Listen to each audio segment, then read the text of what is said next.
matin encore que tu réalises le don de Dieu. La Bible dit qu'il a envoyé son Fils unique.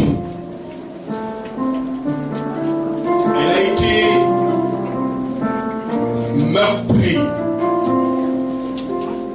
rejetée. Elle a été frappée, rouée de coups. Elle a été crucifiée vivant sur le croix. Son sang a coulé.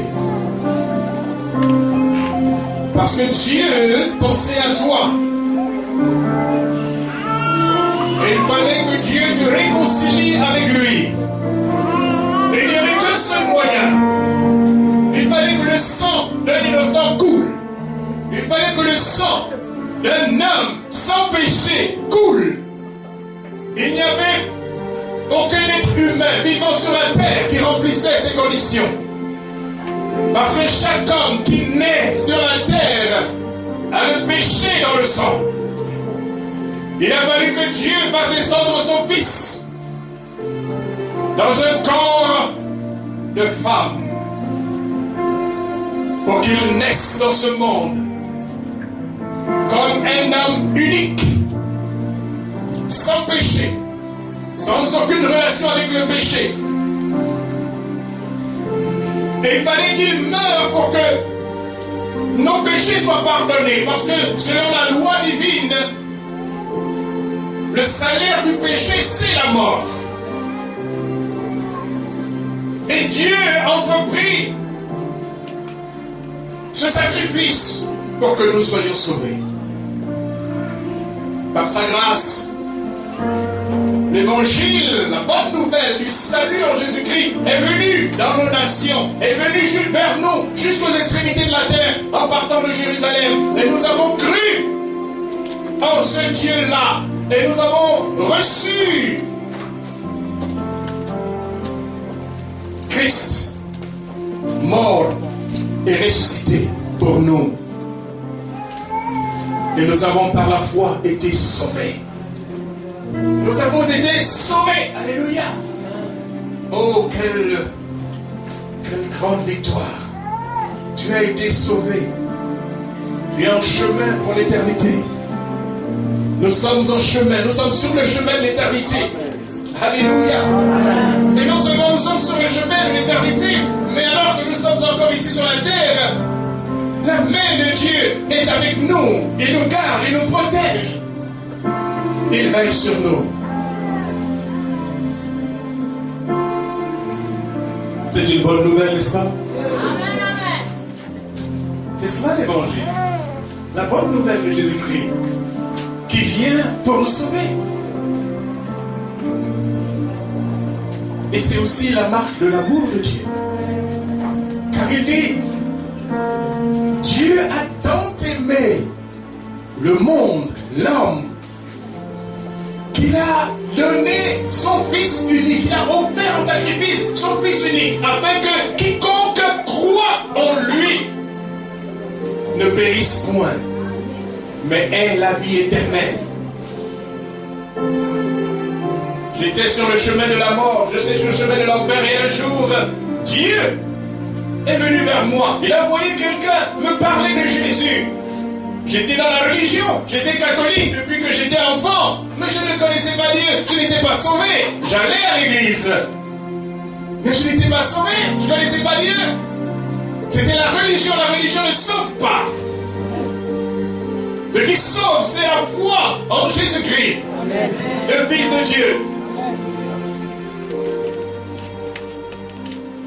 Et Dieu, à cause de son amour pour moi, a envoyé un homme m'annoncer la bonne nouvelle de l'évangile. Et j'ai cru en cette bonne nouvelle. Et ce jour-là, j'ai reçu mon salut. Amen. J'ai reçu mon salut. Et toute ma vie a été transformée. Transformée. Il a fait de moi, à partir de cet instant, comme dit l'Écriture, une nouvelle créature. Dieu m'a recréé de nouveau. Il a fait la même chose pour beaucoup d'entre vous ici. Mais peut-être qu'il y a une personne, 2 personnes, 3 personnes qui ignoraient qu'ils avaient, par le sacrifice de Jésus, la possibilité définitivement d'être sauvés, d'être libérés du péché et de rentrer dans la vie éternelle. On ne rentre pas dans la vie éternelle par la religion, en allant à la messe, en allant à l'église. Non, c'est pas cela qui nous sauve. Ce qui nous sauve, c'est la foi. Le fait que je crois en Jésus-Christ, le Fils de Dieu.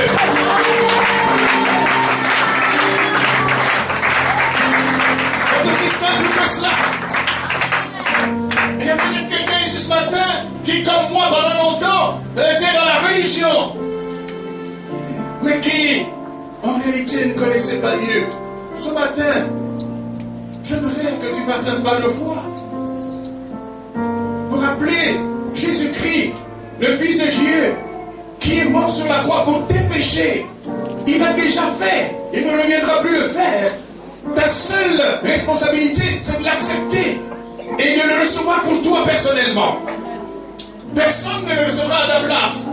Parce que tu ne seras pas sauvé parce que ton frère ou ton père a prié pour que, j'allais dire, pour recevoir le salut à ta place. Non, non, non. Le salut est individuel et personnel. Si tu es là et que tu n'as pas encore fait cette rencontre personnelle avec Jésus, ce matin, je t'offre la possibilité de le faire. Si dans ton cœur, une voix te dit, c'est le moment. Je t'ai attendu depuis longtemps.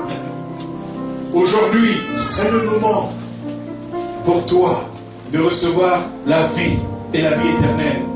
Alors je te prie, viens simplement devant, afin que je prie avec toi pour t'introduire dans ta destinée. Jésus-Christ est présent ce matin pour toi. Il est présent pour toi ce matin. Il va accomplir quelque chose pour toi ce matin. Ce matin, je veux encore interpeller l'Église de Christ. Parce que nous sommes l'Église de Christ. Et vous le savez ou vous ne le savez pas, mais nous avons une place privilégiée dans le cœur de Dieu. Nous sommes l'épouse de son Fils. Et la Bible dit que nous sommes assis dans les lieux célestes. Tu es peut-être assis là, physiquement, mais Dieu t'a placé dans les lieux célestes. Et il t'a placé au-dessus de toutes les principautés, pouvoir, autorité, domination, tout cela sont des hiérarchies sataniques. Il t'a placé au-dessus d'eux. Et il t'a donné le pouvoir de marcher sur la puissance de l'ennemi. C'est la raison pour laquelle un chrétien est quelqu'un qui a de l'assurance. Quand il se lève le matin, il se lève avec assurance. Quand il se couche le soir, il se couche avec assurance. Parce qu'il sait que son Père veille sur lui.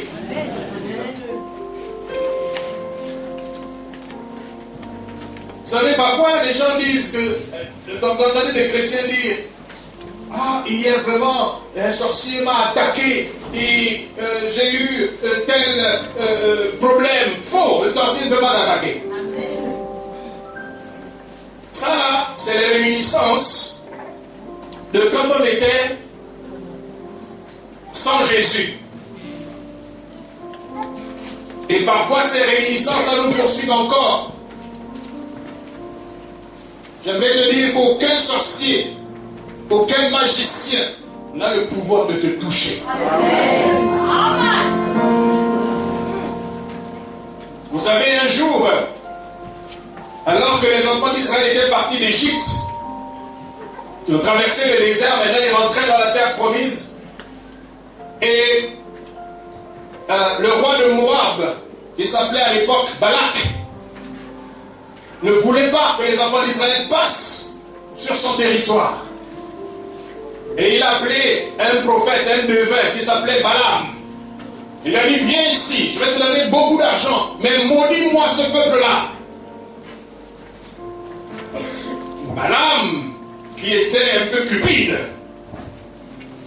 va partir avec le roi Balak pour aller maudire les enfants d'Israël qui étaient en train d'arriver dans la plaine. Mais alors qu'il avance pour aller jeter les sorts sur les enfants d'Israël, Dieu l'arrête par le truchement d'un âne, de l'âne sur lequel il était monté, qui va lui parler. Parce qu'un ange va se tenir devant l'âne et l'âne ne pourra pas passer. Et il va se mettre à frapper l'âne. Et alors l'âne va lui parler, pourquoi me frappes-tu? Et plus loin, quand le roi l'amène sur la montagne, voici la déclaration qu'il fait. Et ça doit être un encouragement pour nous en tant que chrétiens. Il faut que les chrétiens arrêtent d'être superstitieux. C'est une maladie dans l'Église.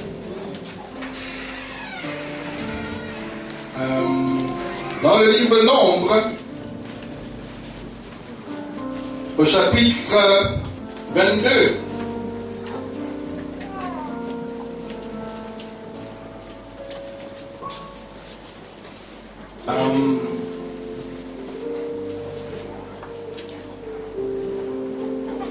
on va aller plus loin, je cherche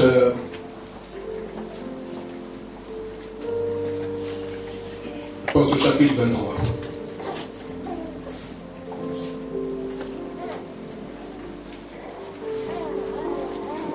Verset 23. L'enchantement,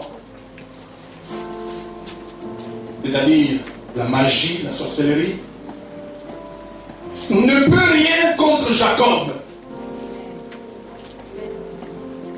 le peuple de Dieu, ni la divination contre Israël.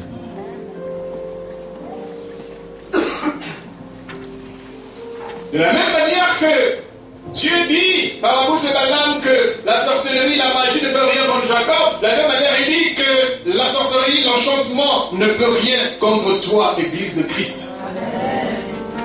Enfant de Dieu. Je ne sais pas pourquoi je parle de ça.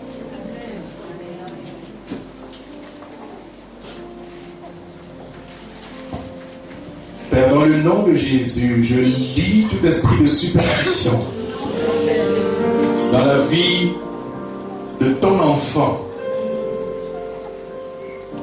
Tu l'as établi au-dessus des autorités, des principautés, des dominations sataniques. Et ta puissante main de protection marche avec lui. Alors j'enlève toute peur, toute crainte de la puissance des ténèbres. Car tu déclares que toute arme forgée contre vous sera sans effet. C'est ça la parole de Dieu. Amen. Quelqu'un qui a un esprit de peur ici au milieu de nous. Elle est toujours craintive, elle a peur que quelque chose ne lui arrive. Elle lui manque de l'assurance parce qu'elle ne se tient pas sur les promesses de Dieu. Si tu es concerné, j'aimerais que tu viennes.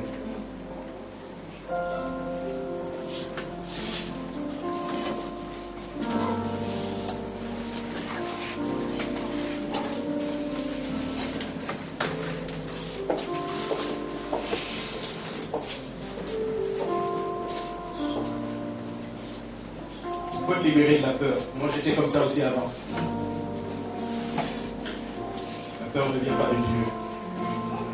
Celui qui est en vous, Jésus-Christ, est plus grand que tout ce qui est dans le monde. Vous appuyez sur Jésus. L'alliance que Jésus a avec vous, c'est que avant que quelqu'un vous fasse du mal, il faut d'abord qu'il fasse du mal à Jésus. C'est ça l'alliance. Le sang. Amen. Alléluia.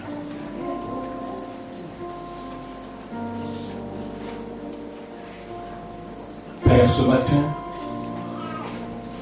dans le nom de Jésus, mettez votre main sur votre cœur, votre main droite sur votre cœur.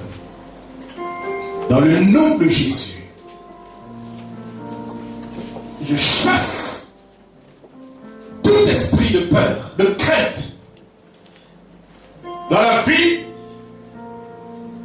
de ces hommes et ces femmes ce matin. Satan, j'ordonne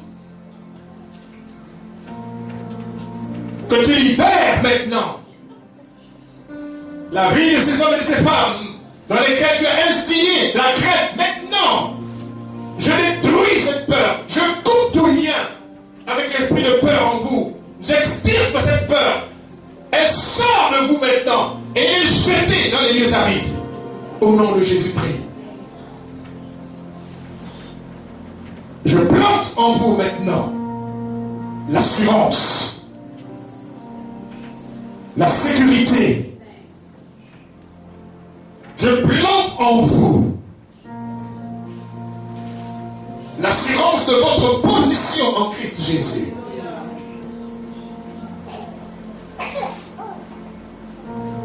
Et que cette parole, vous marcherez sur les serpents et les scorpions et sur toute la puissance de l'ennemi. Que cette parole s'applique maintenant dans votre vie. Au nom de Jésus, soyez libérés de la peur, de la crainte maintenant au nom de Jésus-Christ. Qu'il en soit ainsi. Amen. Amen. J'aimerais parler du temps. Plus précisément, j'aimerais parler des saisons.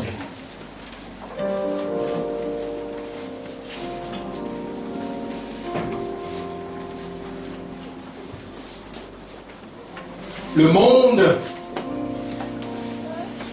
est rentré dans une nouvelle saison.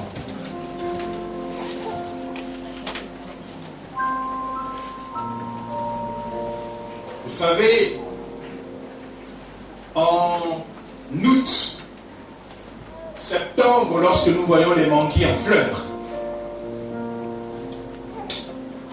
nous qui vivons au Gabon, nous savons que c'est bientôt la saison des mangues. Moi j'aime beaucoup les mangues, et donc j'attends cette saison. Nous savons que c'est la saison des mangues. Le plan de Dieu aussi se déroule à travers les saisons. C'est pour ça que Jésus, quelques jours avant d'être crucifié, sur le mont des Oliviers, a donné à ses disciples des signes qui vont indiquer la saison de la fin des temps, la saison de son retour. Parce que Jésus va revenir. Il était venu comme l'agneau de Dieu pour être sacrifié, pour régler le problème du péché des hommes afin que l'humanité puisse être réconciliée avec le Père. Après sa résurrection, 40 jours après sa résurrection, sur le mont des Oliviers, il a été enlevé au ciel et ses disciples qui étaient là et qui regardaient au ciel ont vu les anges venir et leur dire: mais ce Jésus que vous avez vu s'en aller reviendra de cette manière. Reviendra de la même manière. Et quand Jésus va revenir la seconde fois, il ne revient plus comme un agneau. Il revient comme un guerrier. Il revient comme un roi. Parce que quand il va revenir, il va d'abord enlever son église de la terre, parce que ce sera un moment de grande tribulation sur la terre, où Dieu va exercer des jugements de colère sur la terre. C'est ce dont parle le livre d'Apocalypse, à partir du chapitre 4. Des châtiments terribles vont être déversés bientôt sur la terre. Et ceux qui ont cru en Jésus seront épargnés, n'auront pas à subir ces jugements. C'est la raison pour laquelle Jésus va les enlever. Et il reviendra avec eux à la fin de la tribulation pour combattre toutes les nations qui vont se rassembler contre Jérusalem. Waouh! On parle de Jérusalem. Vous avez entendu parler de Jérusalem ces derniers temps? Qui a entendu parler de Jérusalem ces derniers temps? On ne parle que de Jérusalem. Amen. Ces derniers temps. Depuis que le président américain Trump a officiellement reconnu Jérusalem comme capitale d'Israël. Alors que pour les Juifs, Jérusalem est la capitale d'Israël depuis que l'État d'Israël est revenu à l'existence en 1947-48. Mais la décision de Trump a créé comme une vague de tremblements sur toute la planète. Tout le monde politique s'est levé contre Trump. Et ça nous fait penser à ces paroles de l'Écriture. Pourquoi ce tumulte parmi les nations? Et l'objet de ce tumulte, c'est Jérusalem. Écoutez ce que la Bible dit. À propos de Jérusalem, par le prophète Zacharie, au chapitre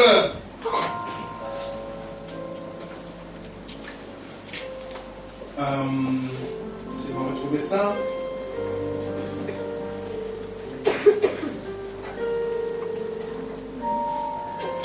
Chapitre 12, du verset 2 au verset 3.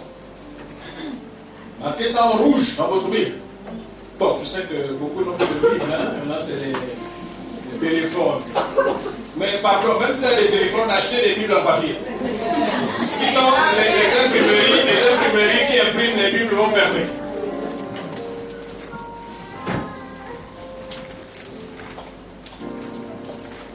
Lisons ensemble.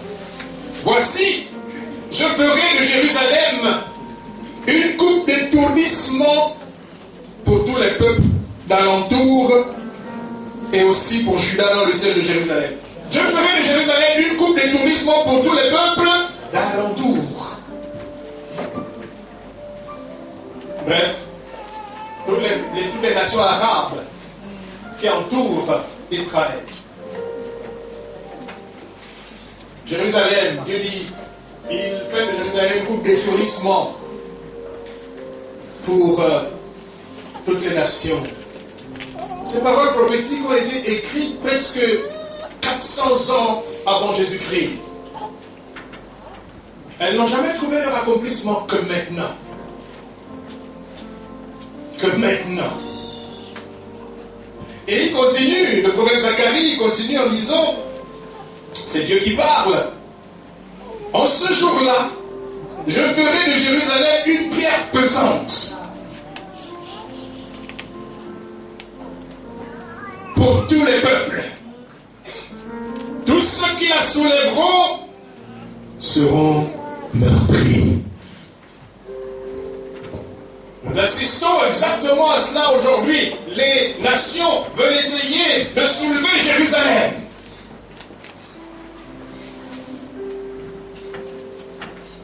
Ils ne savent pas que Jérusalem appartient à Dieu lui-même. Parce qu'il a dit Jérusalem sera appelée le trône de l'Éternel. Le trône de l'Éternel. Vous pouvez toucher à tout, mais ne touchez pas à Jérusalem. Ne touchez pas à Israël. Vous savez quoi? Quand Israël se montrait désobéissant à l'égard de Dieu, tournait le dos à l'alliance pour adorer les faux dieux, en vertu de la loi de Moïse, Dieu était obligé de les punir. Et pour les punir, lui-même, il allait chercher des peuples étrangers pour venir taper, détruire les enfants d'Israël. Mais vous savez ce qui se passe après? C'est que Dieu lui-même maintenant il se retourne contre ces nations que lui-même est allé chercher pour punir son peuple. Pour lui dire, parce que vous êtes venus punir mon peuple, moi maintenant je vais vous frapper.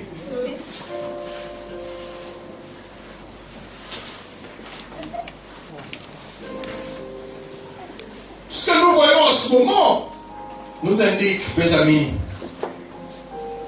que nous sommes arrivés au terme du temps que Dieu a accordé aux nations pour leur salut. Nous arrivons à ce que Jésus appelait la fin du monde. Et le retour du Seigneur Jésus est imminent.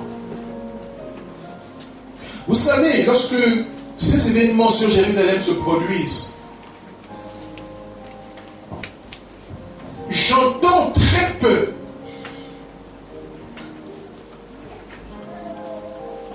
à travers les réseaux sociaux, j'entends très peu la voix de l'Église de Christ.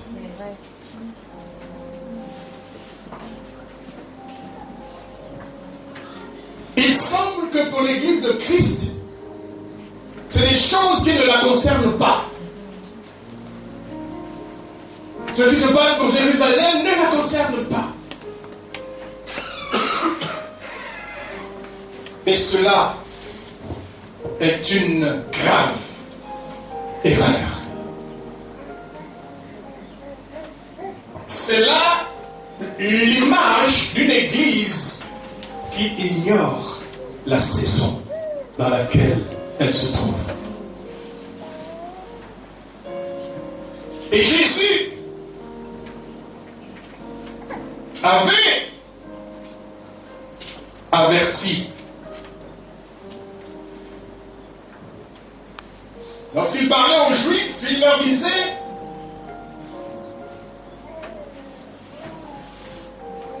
le soir, vous dites, il fera beau, car le ciel est rouge.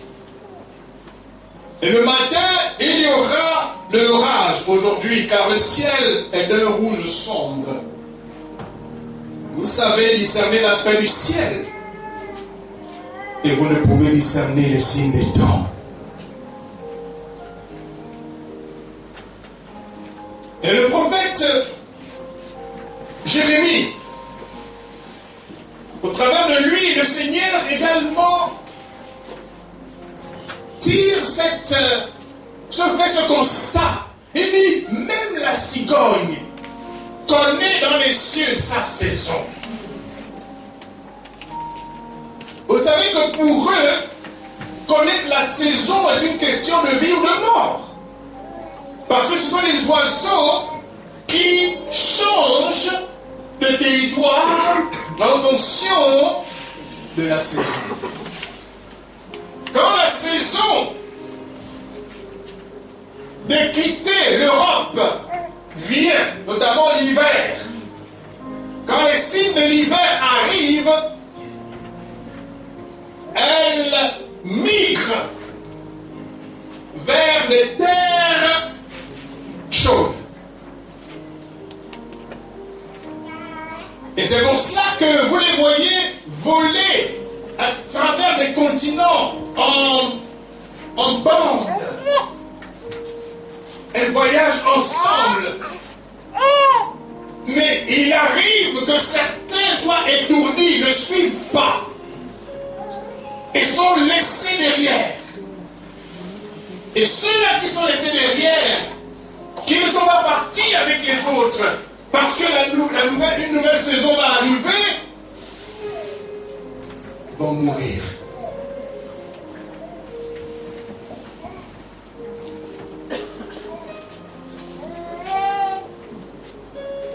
Il dit, même la cigogne connaît dans les cieux sa saison. Jérémie 8:7. La tourterelle, l'hirondelle et la grue observent le temps de leur arrivée. Mais mon peuple ne connaît pas la loi de l'Éternel.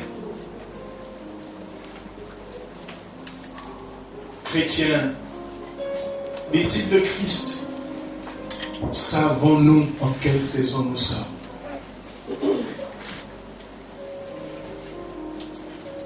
Si nous ne savons pas en quelle saison nous sommes, nous allons continuer de vivre, de travailler, de venir à l'église, d'être un bon chrétien, comme nous avons l'habitude de le faire. Il n'y a rien de nouveau.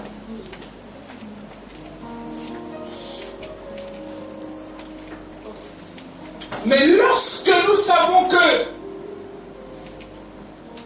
nous sommes arrivés, nous rentrons dans une nouvelle saison, dont la particularité est que cette saison-là est la saison de la fin. C'est la saison qui va voir notre Seigneur revenir, nous prendre, puis établir son règne sur la terre. Lorsque nous savons que, attention, nous sommes dans une nouvelle saison. Et voici ce qui va se passer dans cette nouvelle saison. Nous arrivons à la fin des temps. Nous arrivons dans les choses qui ont été annoncées concernant le retour, le règne de notre Seigneur Jésus-Christ. Alors nous ne pouvons plus faire les choses comme nous le faisions avant.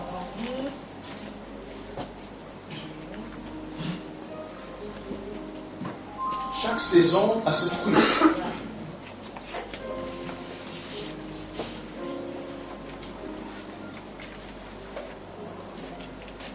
Lorsque nous réalisons que nous sommes dans la saison finale,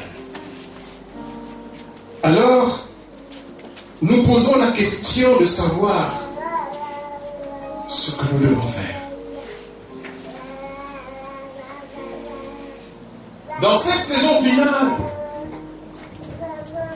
pour ceux qui sont à l'écoute du Saint-Esprit, le Saint-Esprit de Dieu révèle ce que Dieu va accomplir dans cette saison.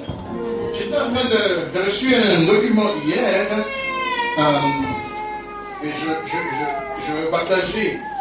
Il parle justement à propos de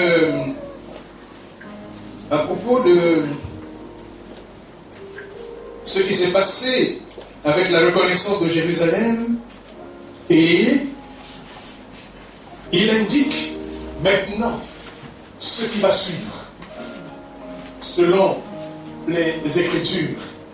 Vous savez, Dieu a un plan. Ça, c'est quelque chose que souvent nous n'arrivons pas à cerner. Dieu a un plan. Notre salut fait partie de ce plan. Mais le plan ne s'arrête pas à notre salut. Dieu continue le chemin. Il continue la route. Parce que le point final du plan de Dieu, c'est le retour glorieux de Jésus-Christ pour régner sur la terre. Établir le règne de Dieu sur la terre. Ça, c'est là où Dieu arrive. En fait, Dieu va réparer, comment dirais-je, l'erreur du jardin d'Éden. Le plan de Dieu, depuis la chute de l'homme, vise à rétablir sur la terre un nouveau jardin d'Éden.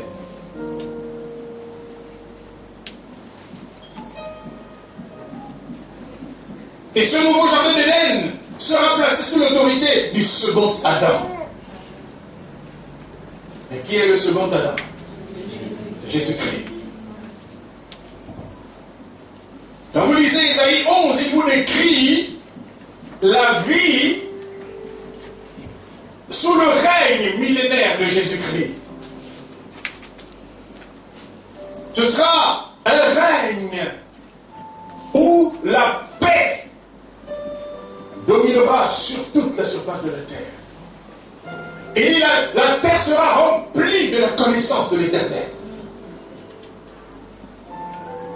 Et le diable ne sera plus là. Vous savez où il sera? Il sera au cachot. Il sera en prison. Pour 1000 ans. Il ne tourmentera plus la terre. Parce que notre Seigneur sera sur son trône. Et l'Église régnera avec lui. Amen.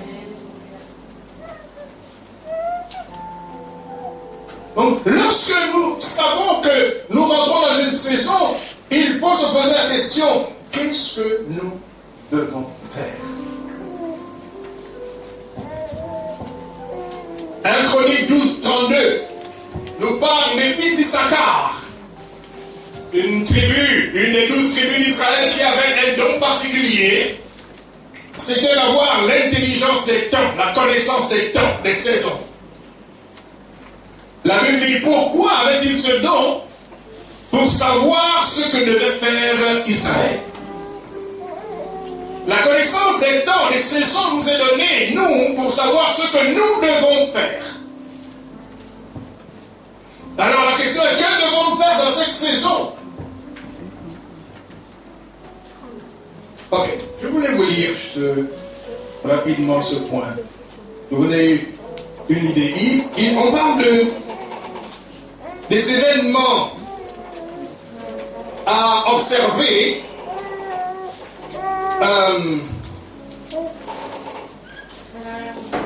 après la décision de Trump de déclarer Jérusalem comme capitale d'Israël.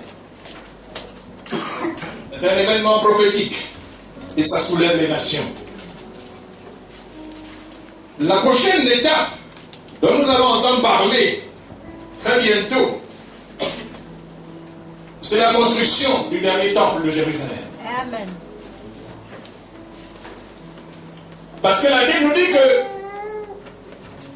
le temple va être rebâti à Jérusalem et pendant la tribulation, c'est ce temple que l'Antichrist va profaner. Pour s'asseoir dans le temple comme s'il était Dieu.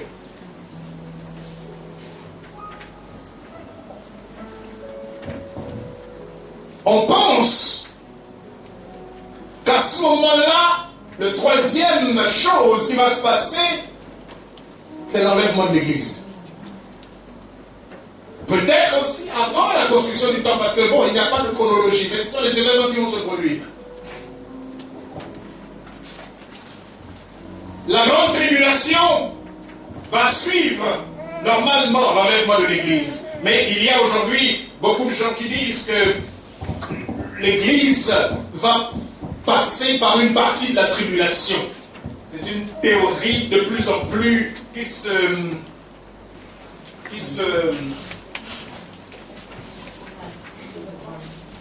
propage de plus en plus, et particulièrement venant des Juifs messianiques.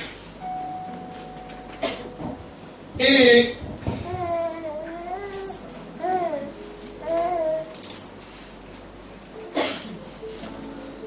au cours de la grande tribulation, et j'espère que nous ne serons plus là, il y aura la manifestation physique de l'Antéchrist. L'Antéchrist va prendre le gouvernement du monde entier.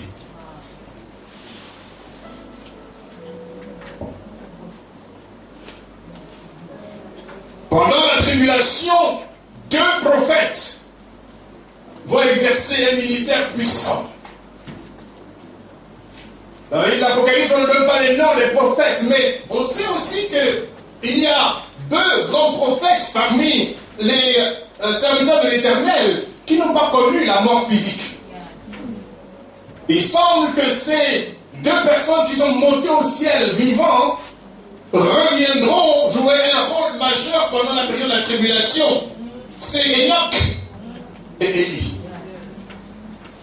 Parce que la Bible dit qu'ils feront de grands prodiges pendant la période de la tribulation.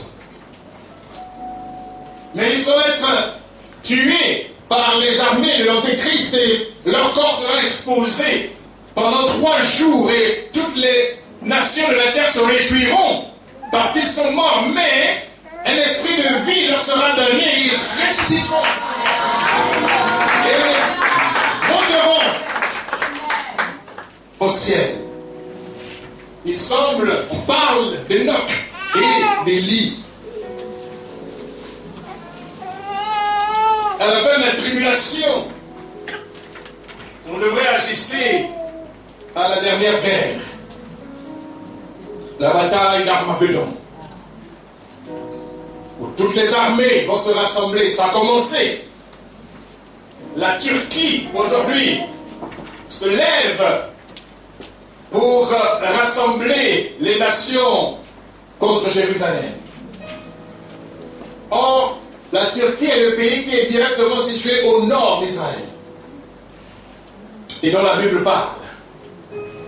Mes amis, tout ce que nous voyons aujourd'hui se mettre en place, c'est le puzzle de la fin des temps et les pièces sont en train de s'agencer.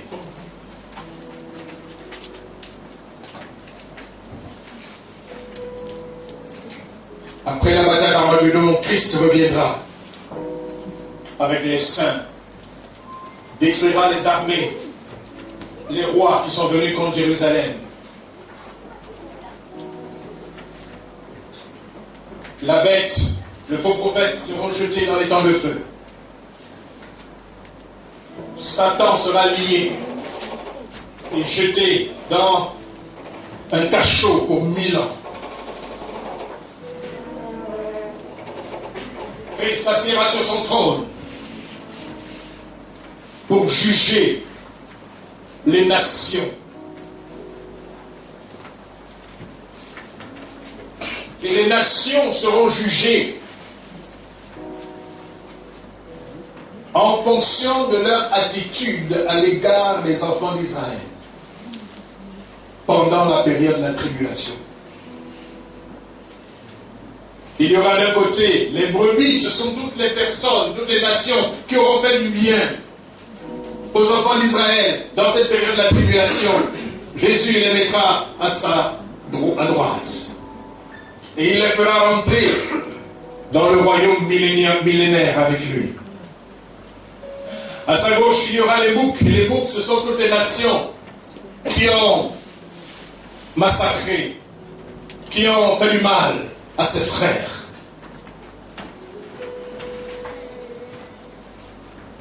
Après leur jugement, ils iront dans les temps de feu.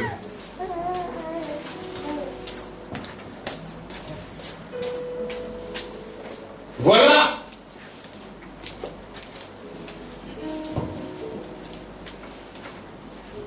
une hypothèse de... Comment on dit ça? Une chronologie. Très bien. Une hypothèse de chronologie des événements auxquels nous devons nous attendre dans cette saison. Que devons-nous faire dans cette saison en tant qu'Église? Premièrement, être prêt. Je dois être prêt. L'Église de Christ doit être prête. Nous faisons la parabole des 10 vierges s'adresse à nous. On parle de 10 vierges. L'Église est une assemblée de vierges, de sanctifiés. Mais il y a 2 types d'églises visibles. Une église qui est identifiée aux Saintes Vierges sages et une église qui est identifiée aux Saintes Vierges folles. Les Vierges folles, ce sont celles-là qui, on attend tous le Seigneur, mais ça tarde, et finalement on ne sait plus si ça va se produire ou pas. On perd l'espérance. on s'endort sans huile. On a laissé l'Esprit de Dieu s'attrister et se mettre à l'écart. L'Esprit de Dieu ne conduit plus nos vies. Nous sommes devenus tièdes. Il n'y a plus de zèle pour l'évangile, pour amener les hommes et les femmes dans le monde de la foi. Il n'y a plus de zèle pour se sanctifier. Il n'y a plus de zèle pour être productif pour le Seigneur. On a trop attendu. On ne sait même pas s'il va revenir. Cette catégorie-là, lorsque on annoncera que l'époux, voici l'époux, elle ne partira pas. La catégorie de vierges qui montent, on a dit qu'ils sont 5 vierges. Rappelez-vous que 5, c'est le chiffre de l'Église. 5, c'est la grâce. Les 5 vierges sages sont celles qui attendent le Seigneur et qui ont pris des réserves d'huile. Parce qu'elles ne savent pas à quel moment l'époux va venir. Et donc, on doit attendre, mais on ne peut pas attendre sans la présence continuelle du Saint-Esprit. Rappelez-vous ce que l'apôtre Jean dit dans l'Apocalypse et termine le livre en disant « Et l'Esprit et l'épouse disent « Viens ».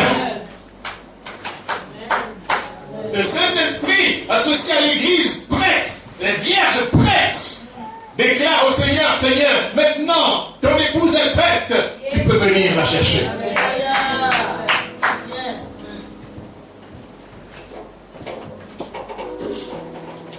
C'est le temps de se préparer, c'est le temps de veiller. Jésus rend cette recommandation pour les temps dans lesquels nous sommes. Veillez et priez, afin que vous ne tombiez point en tentation. Veillez et priez. Voilà le maître mot de l'Église, du chrétien aujourd'hui, qui attend le retour du Seigneur. Et l'apôtre Paul reprend cet avertissement à plusieurs reprises dans les Écritures pour nous dire, veillez. Veillez. Et l'une des façons pour nous de veiller est de travailler dans la prière, l'intercession prophétique, la proclamation prophétique, de travailler avec Dieu à l'accomplissement de ce qui reste à accomplir. Chers amis, vous n'êtes pas à l'église pour votre confort. Vous êtes à l'église pour travailler avec Dieu, pour qu'il accomplisse ce qu'il doit faire.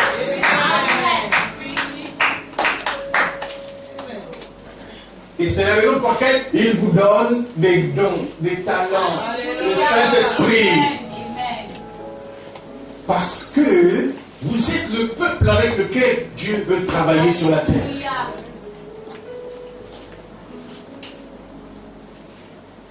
Dieu doit achever le travail du salut dans toutes les nations de la terre.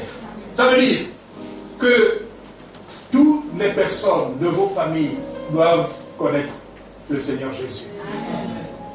Ça veut dire que toutes les personnes qui vivent au Gabon doivent connaître le Seigneur Jésus. En fait, en tout cas, nous devons travailler pour cela. Pour qu'ils entendent au moins l'évangile. Ils reçoivent le témoignage.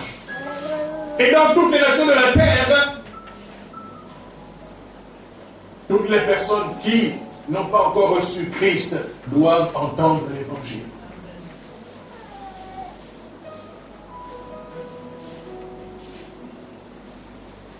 C'est la première chose. Nous veillons avec Dieu en travaillant aussi pour qu'il accomplisse ses promesses pour son peuple premier-né, la nation d'Israël. Et c'est aussi la mission de l'Église que nous sommes. Parce qu'aujourd'hui, c'est vous et moi qui sommes enfants de Dieu. Jean dit que la lumière est venue chez les siens ne l'ont point reçue. Mais à tous ceux qui l'ont reçu, ça veut dire les chrétiens, il a donné le pouvoir, le privilège de devenir enfant de Dieu.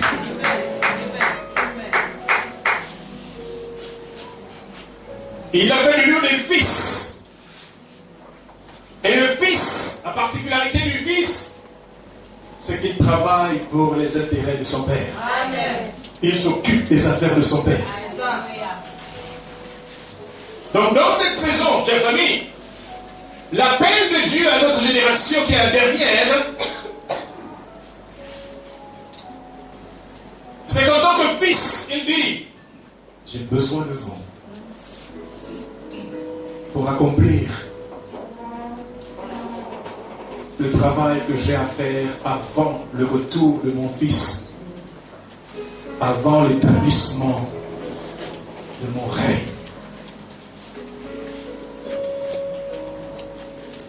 L'Église aujourd'hui,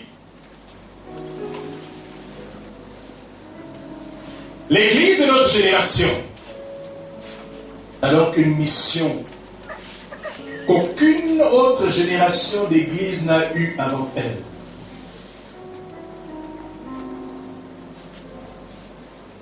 L'Église de notre génération a une responsabilité particulière dans l'accomplissement du plan de Dieu pour ce monde. Et c'est qui cette Église? C'est vous et moi. Sur toute la surface de la terre. Les hommes et les femmes qui ont reçu Christ comme leur Seigneur et leur Sauveur personnel. Et qui sont les ouvriers avec Dieu pour l'accomplissement des plans de Dieu.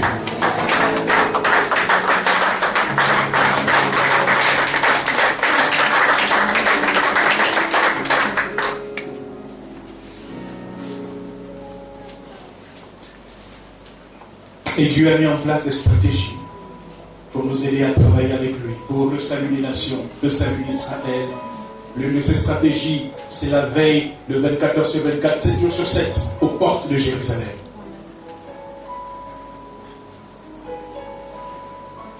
On a déjà parlé de cela. On aura encore l'occasion de parler de cela. Je pense que l'Église ici a commencé à s'organiser selon les portes, de façon à se tenir à la brèche 2 heures par jour.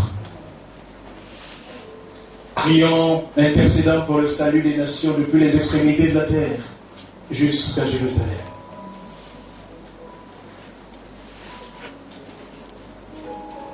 C'est une vision de Dieu qui va parcourir son Église depuis les extrémités de la terre jusqu'à Jérusalem.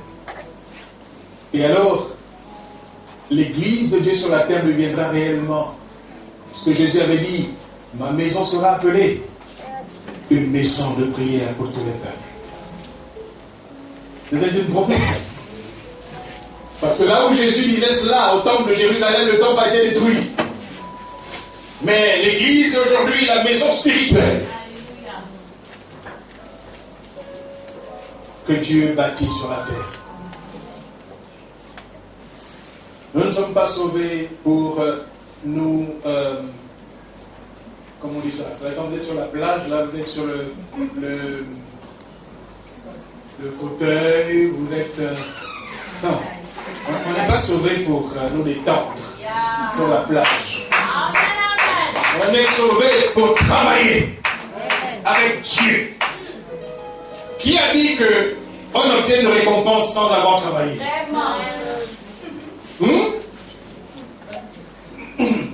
Tu veux une récompense? Quand tu vas aller au ciel, mais quel est le travail que tu as fait?